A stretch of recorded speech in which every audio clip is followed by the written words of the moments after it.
Hello people, and welcome to another episode of Grand Football TV. Remember, this is the FPL review and we are looking at game week 2. How did you fare in game week 1, guys? I know it's all beginning to happen in the FPL. People, transferring players in and people transferring players out. Who are your top choices this week? Well, we're just going to have a quick review, just having a look at what people might want to do this week. Okay, so let's look at my team to start with. Well, my team, I'm not doing much changes, guys. I'm not doing a lot of changes. I only did one, to be fair. So I took out a defender and brought in a defender. I'll not tell you who the defender is, Well, I'll tell you. It's not going to make any difference, is it? I've brought in Mazraoui. From Man United because he had a good first game, and I think he will be getting games moving forward for his team because I need someone who, at least for the long term, is going to be in the squad, going to, start games. And I feel because of where he's playing until Shaw is back, him and Dalo will probably be the preferred options, especially now they've sold Wan-Bissaka as well. So my team is still the same, just Mazraoui as a change. I know you're thinking some people might not do much changes. Remember the new system this year where you can leave changes for up to 5 weeks and have 5 subs kind of thing. So some people might not change if they have made serious plans for the first 5 games or something like that. But you might also want to change for reasons not of your own making. Say, for example, Shah, who got a red card. He's a starter for Newcastle and you would have had him in your team, but because he got a red card in the first game, you are now forced to make changes. And it's the same for Konsa. And most times it could either be you make changes because the player is injured, the player is suspended, just like Ashley Young is as well. I don't know if many people picking Ashley Young, but he's suspended now, just like Shah. And maybe they've actually transferred to another club outside of the Premier League. So that might be another reason for you to be changing one or two of the players that you might have had before. So how do you guys normally do it? Because I was listening to the normal FPL pod yesterday and I was hearing some strategies which I don't normally adopt. I just go maybe 2 games or 3 games at a time. But sometimes you have to look, really forward, like 5 games in and see, okay, how many players do you think are going to play in all those games and put them in your team so you're not worried about making changes that often. I don't do it that way. I just go game after game. Like I said to you guys, I'm no expert in FPL, but I thought we need to talk about it this season because I'm starting to enjoy, playing the FPL. Normally every other season I start but never finish. Halfway through, I just say, that's all right. But last season, I went through the whole season at least. Maybe once or twice I missed, I forgot, or just wasn't able to make changes. But I was well on my team last season. So I thought, this season I'll probably, help myself by doing these videos and will help me as well make sure I'm keeping tabs with my team and probably helping you out there when you're watching the videos to also keep tabs with your team.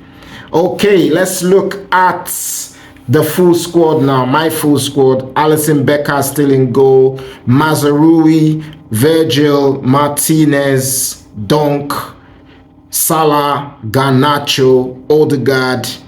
I've made a sub. I've brought Harry Winks from the bench and put Lavia on the bench. And then Isak and Haaland up front.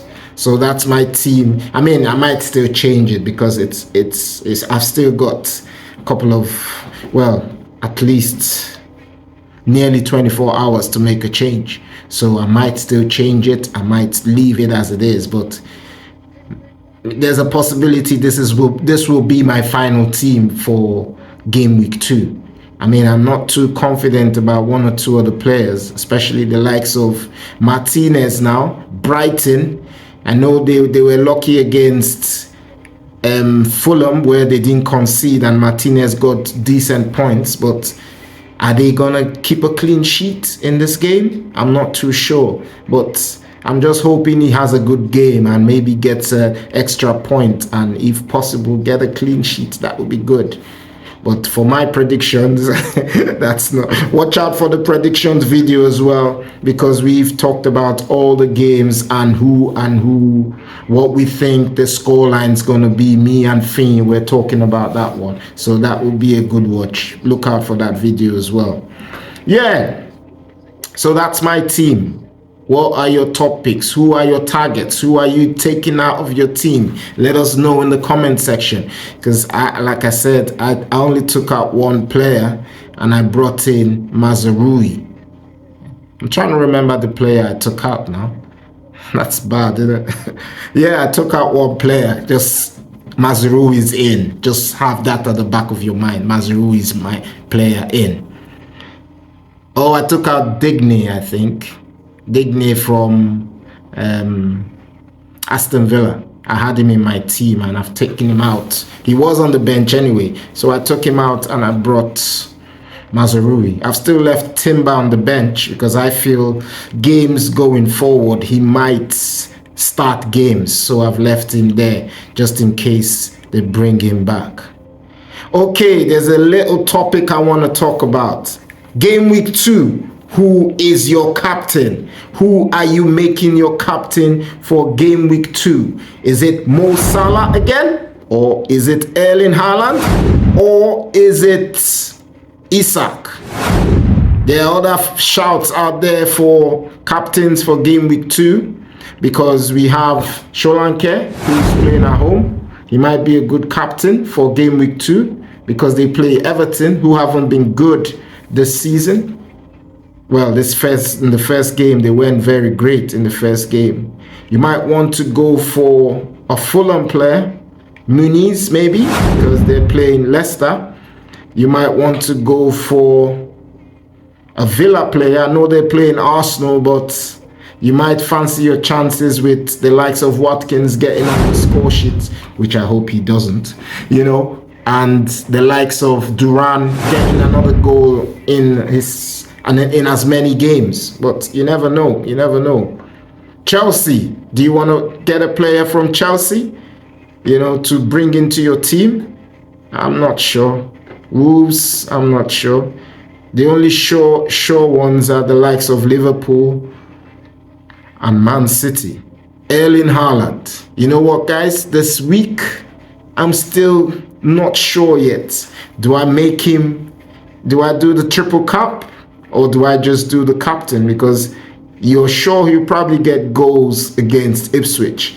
And the question might be how many? He might score 3. He might score 2. He might score 4. He might even go as far as 5. He's done it before. So you never know. And you'll be kicking yourself if you don't do the triple cap and he scores quite a lot of goals.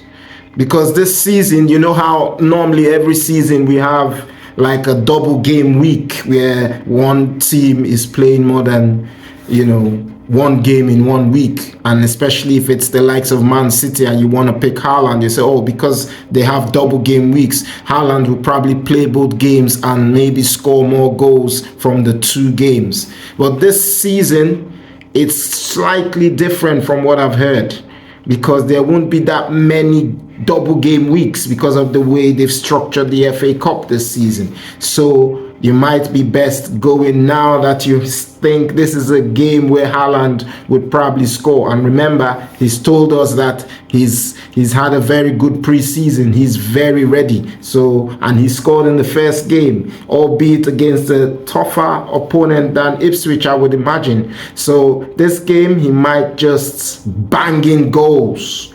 So I'm still in between either to put him for my triple cap or to leave him for another day. But I don't want to miss out on this opportunity. If I don't triple cap him and he goes and scores 3 or 4 goals, I will not be happy. So I'm still going to think on that. What are your thoughts if you have Haaland? Are you going to triple cap him, or you're just going to captain him, or you're just going to go for someone else as captain for the week and save your chips for next time? Let us know. Let us know. Okay, let's talk about the new game that we've been playing this season as well. Fantasy Challenge. Fantasy Challenge. How did you do in the first week? How did you do? This week it is more interesting because what I've noticed is they have made it slightly difficult. So it's still like a 5-a-side this week. It's called All Out Attack. All Out Attack. And this week you are going to be choosing one goalkeeper and 4 attackers. And you think, oh, that's easy. I just put Haaland, I just put Salah, no. It's not going to be that easy, guys, because you have got a limited budget. You have got a limited budget this week for game week 2 for the challenge. So you have got 35 million to spend on your 5 players. So imagine putting Haaland there. That's 50 million out of your 35 gone. So you now have to spend 20 million between 4 players. So it makes it harder, guys. This is why it's a bit interesting, because you don't have the luxury of just picking any player. Now you have to strategically think, do I leave Haaland out of my team and then go for, a few other players who would do the job? Or do I make sure Haaland is in my team and just get fringe strikers? Because you have to pick a striker. You're not picking any kind of player. So it is going to be very, very interesting. So I'll be very, very interested to see what people go with this week for their players. So because of the structure, I wanted to make sure Haaland was in my team.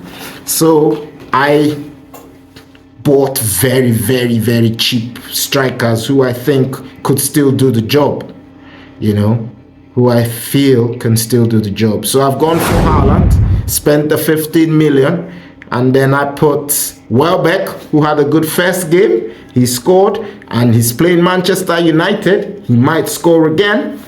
And then I put Jamie Vardy, who you think will probably, because of that goal in the first game, he'll probably be spurred on to make sure he keeps scoring. So he might score again in the second game. You never know.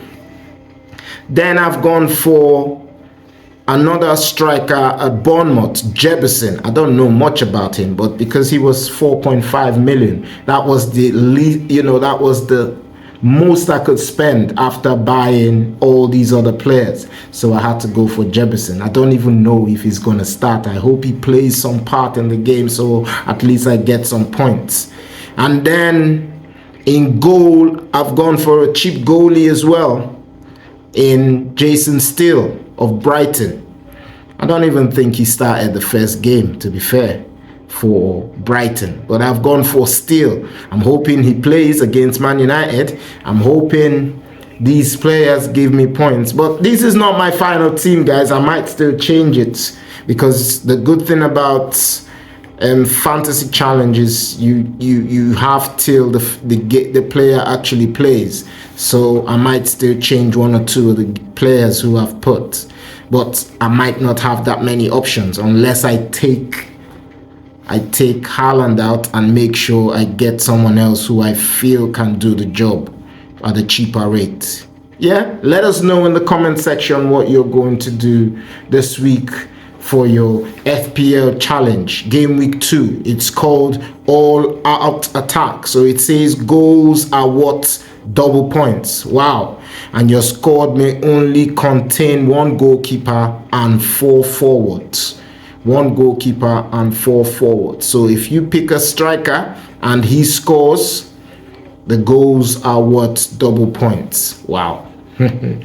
So that's something to look forward to. Imagine, that's why it'll be difficult to look past Haaland, because if he scores 4, that's double points 4 times, plus whatever you're getting as his total points. So it could be good, but leaving him out could be dangerous. Doesn't matter how much it is, but you only have 35 million. That's where it's tricky. Okay guys, thank you for watching. Thank you for joining us today. Don't forget to watch our other video where we talked about the predictions for game week 2. Myself and Fini on that one. I'm sure you enjoy that one as well. So thank you guys, and I'll see you in our next video. Bye for now. Don't check this.